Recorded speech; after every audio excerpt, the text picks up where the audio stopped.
নতুন নতুন তো 2-3 দিন শ্বশুর বাড়ি থাকি আইলা, তা কেমন লাগলো গো বাবা? বহুত আদর করছে মা আমারে, আমার হরি আমার এত আদর করছে, অত আদর আমি তোমার কাছে কোনদিন পাই নাই। আঙ্গ বাইতে যত বড় মুরগি আনি তুমি তো আমার 2 টুকরার বেশি খাবার দাও না, আর আমার হরি আমারে খাবার দেয় আস্ত একটা রান, আবার খাবার দিয়া বাতাসও পারে। ও তাহলে 2 দিন ধরে বিয়ে করে হারাল্লা না, আজকে তোমার মার থেকে তোমার হরি ভালো হয়ে গেল গা।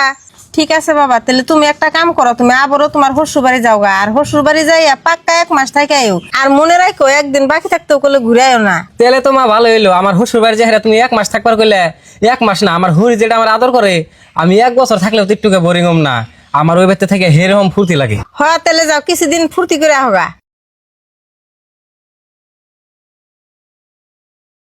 মা মা কি কর গেদি?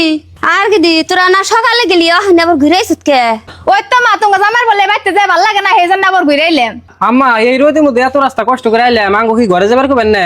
হ বাজার যাও যাও, ওই ঘর ফ্যানের তলে যাবো হগা যে যাও। ন তাহলে আমরা ফেনার তলে যাবো হিগে। 3 দিন ধরে জামাই রাত বেড়ে খাওয়াইলাম, তাও জামাই ঘুরে আইছি। কেমন ব্যাখ্যা জামাই, সকাল আগে সে ওখানে আবার ঘুরে আছে, এত খরচ তো আমি করা হাম না। তুমি সব থাকো বাইতে, যদি ভালো মন্দ না ন তাই একলাই যাইবো গা। ও তুমি ঠিকই কইছো, জামাই জুরা কবি সে আদর করলে বাড়ি ছাড়বো না, এবার একটু জাতি করে দেই।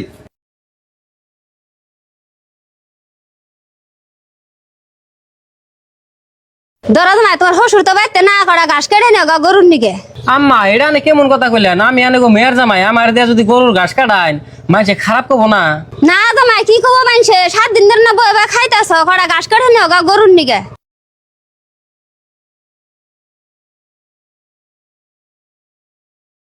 ভাই এনে আনছে কি কোন ভাবি? দেড়শো তোমার দাওডা তোমার বাস কাটবার জান লাগবো না। ভাই ধরুন সে আঙ্গ সুবে থেকে 2টা বাস কাটা এনে দেন, আমি জাংলা দিমু। ভাবি এটা নে কি কোন, আমি কি এবারে পোলা আছে পোলার মতো এবারে কাম টাম সব করে দিমু, বাঁশ কেটে এনে দিমু, হে বাঁশ দিয়ে আনেরা জাংলা দিবেন? তে আইনে তো এবারে পোলার মতনই, এবারে পোলার মতন যদি না হইতেন তাহলে কি একবারে থাকতেন, 2-1 দিন থাকাই তো গেতেন গে।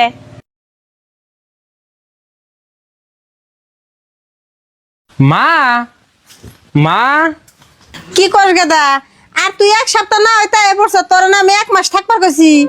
মা তুমি আমারে মাফ করে দিও, আমি আজকে বুঝলাম যে পৃথিবীতে মায়ের থেকে আপন কেউ হয় না। আমি তো 2 দিন শ্বশুর বাড়ি থাইকে আমার হরির ভালোবাসা পাইয়া আমি এটাই ভাবছিলাম যে এটাই বোন আমার আপন মা, আমার আপন মায়ের থেকে এত বেশি আদর করতেছে, কিন্তু হেসুমকে তো আমি এটা ভাবি নাই যে শ্বশুর বাড়ির আদর হারা জীবন কার নিকে না 2 দিন কার নিকে। মা গো তোমার সেদিনকে আমি কত কিছু কয়ে গেলাম না বুঝা, সেখানে কিছু মনে রাখো না, আমারে মাফ করে দিও। হে পাগল পোলা, মায়ে কোনোদিন পোলাহানের কোনো কথা মনে রাখে? দেহ হরিতে যেমনি 2 দিন মুরগির রান খাওয়া বাদ দিয়ে দিছে, মা ওই রকম হয় না, মায়ে 1 টুকরাই খাওয়াকো হে হারা জীবন খাওয়াবো। আর মায়েরা এরকম হয় খাইবার বয়ে বাইসা বাইসা মাংস টুকরা পোলাহান দিয়ে ছাকনির দিয়ে ঝুল দিয়ে মায়ে ভাত খায়। আর আরেকটা কথা শুনে রাখ, দুনিয়ার সবাই তোরে ভালোবাসবো পকেটের টেহা দেখে আর যোগ্যতা দেখে, কিন্তু দুনিয়ায় মাই একজন মানুষ যে পোলাহান পাগল থাকে আর অযোগ্য থাকে নিঃস্বার্থ ভাবে ভালোবাসে। মা এটাই তো আমি আগে বুঝি নাই। আমার প্রিয় ভাইয়েরা, কয়েকদিনের অতিথি পাইয়া নিজের মায়েরে ভুলে যায় না। এই মা যখন দুনিয়ায় থাকবো না তখন 20 টাকা দিয়াও এই মায়ের নিঃস্বার্থ ভালোবাসা পাইবেন না। নাও মা ঘরে নাও, আজকের পরে থেকে কোনোদিন তোমার একটা বেহা কথাও কম না।